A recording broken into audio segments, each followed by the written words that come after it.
Orlando Scandrick. He's going to stop by the desk. We'll ask him about the state of the Cowboys, the injuries, and the race in the NFC East. We can't wait for that. Finally, I'll have somebody to have my back on this show against that cowboy hate coming across the table. We have a cowboy hater and a lover. It's going to be great. I don't even know why I need to be on the show tomorrow. All we're going to see is a bunch of cowboy cheerleaders.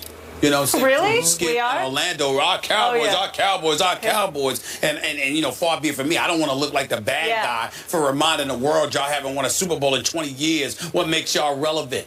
I thought America was a great country. I thought America was #1. I thought America was superior to most, if not all. Yet we have the Dallas Cowboys as the representation of America. I mean, I think it's disgraceful. We don't have enough pom-poms for you, though. All those colors. That would be Say tough. whatever you want, you know. I think That's tomorrow right here I don't look on as good as First you Take. don't mean I don't look Orlando good. Scandrick. All right. You look fantastic. Thank you. Heading into the NFL season, there were concerns surrounding the Panthers' offense, some due to injury. And yet, as we approach Week 4, Newton and the Panthers are 3-0 and tied for first in the NFC South with the Atlanta Falcons. Now, of course, the defense, which ranks 7th overall, has played a large role in the team's success.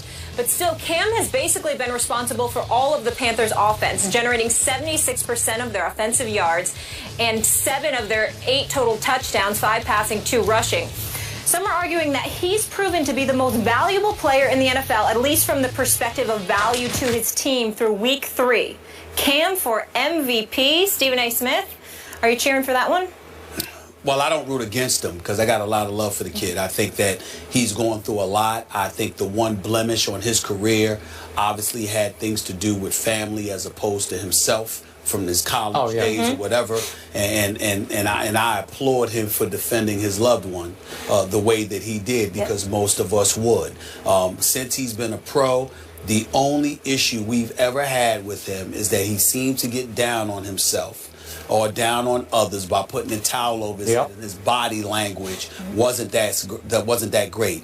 When you shred everything or shove everything aside, that is the only thing that we've been able to say negatively about Cam Newton. The development has been there. Now you sit there and look at him and say he's got to get over the hump. He's got to take that to the next level. I remember Skip getting on him because of that pick 60 through to Cam Chancellor last year in the postseason. But that was against the Legion of Boom. That was against the #1 defense in the NFL. And he was devoid of a lot of offensive weapons. And that was before. And you have to remember that was because his GM decided to just clean house. Steve Smith was gone, along with a plethora of other individuals that ended up being gone as well. Now you got Jonathan Stewart, who's still there. He can't give you 4 yards a carry. He's only giving you 3.5 a game. D'Angelo Williams is gone. Steve Smith Sr. is gone. Kelvin Benjamin obviously went down, got injured. So what do we have? We have Cam Newton, and the only thing he has available to him is a suspect offensive line with guys I barely even know. Michael O'Hare, I know him, but Norwell, Cali, Turner, Remmers. I mean, when you look at this offensive line, to say it's suspect, I'm not going to say they're awful, but they've never been associated with greatness. So you got that offensive line, and it's proven because their running game is somewhat suspect. He's been sacked already 5 times. Then you take that into account and you look at the weapons that he has available to him. We like Greg Olsen. He's been on this show. He's played well. Wants to. He clearly has a future in broadcasting, but he's showing that he can still play. Had about 134 yards last week, and the guy is their leading receiver. I mean, this is Greg Olsen we're talking about here. He's your leading receiver, and Ted Ginn Jr. is your #1 receiver, even though he's #2 in yardage behind Olsen. So your 2 primary targets is Olsen and Ted Ginn Jr. You have not much of a running game to speak of, and yet you're finding a way to feed off what that really, really good Carolina Panthers defense gives you, and you're managing to win games. So is he Aaron Rodgers? No. Is he Tom Brady? No. Is he Peyton Manning? No. And he certainly doesn't deserve the MVP award, particularly over Brady or Rodgers, because we know where New England and Green Bay, respectively, would be without those guys. But does he deserve to be in discussion after the 3 weeks, considering what they're doing and what he has to work with? I definitely think that Cam should be in the conversation. He deserves our respect. And we have to acknowledge the job that he's doing under the circumstances that he's being forced to do it. So, if we're talking about Cam for MVP, I'll just give you one scenario whereby it would apply. If this team catapults from its 3-0 start and finishes, I'm going to throw this out, 14-2, he would be right in the thick of the MVP race, because I'm pretty sure he would have to be the biggest reason they went 14-2. Do you think they can go 14-2? No way. I don't. They are clearly the worst of the 3-0 teams so far, and that's no reflection on them. They just are what they are, and they really haven't played anybody of note yet. Their opponents are combined so far 2-7. So they won at Jacksonville 20-9, and they beat the Texans at home by 7, and then they barely held off the Saints and Luke McCown at home last weekend, 27-22, thanks to a spectacular interception by Josh Norman, who is turning into a stud cornerback. So we get back to the defense.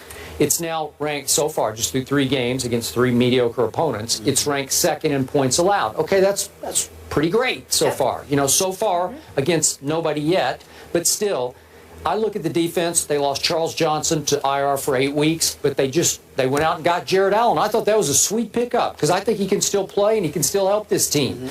And Kuechly's had a concussion, but I assume he'll be back maybe this week.